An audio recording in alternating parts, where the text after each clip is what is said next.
Ya okay. Aya base. Nivugiye ko nta muri musimbura Agasobanuye. Ndabesha rumfe. Nitwa Juju. Giti w'igipeti. Barambwiye ngo murankunda we.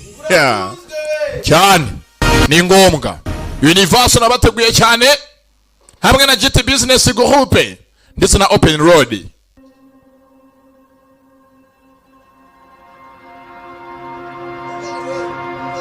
Rero nkuko Imana yakunze bari mu isi cyane. Ariko kujya gusamanya mama y'amaburushete mutubari gusa. Na kindi yakora abanyazo kugenze. Tuganira ahangaha bakise kandahari. Nitwa Juju. Giti w'igipeti. Ndarangije.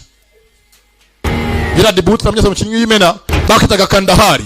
David, Henry, Fazal. Bye. Ya filime yarangiye ibingibi byose mukeneye birenzeho nuko nyiyenzaho no kundushye. Niba mutana yikunze nta kundi ubwo muzakunda y'ubutaha. None ngiye nkora iki ko ntacyo ntavuze ngo manezeze. Ntacyo ntatanze ngo mukunde munezerwe. Ndarangije. Ba website no buntu. Ambiance ni munange. Enjoyment ni full package koko kweri mana yanjye. Bye.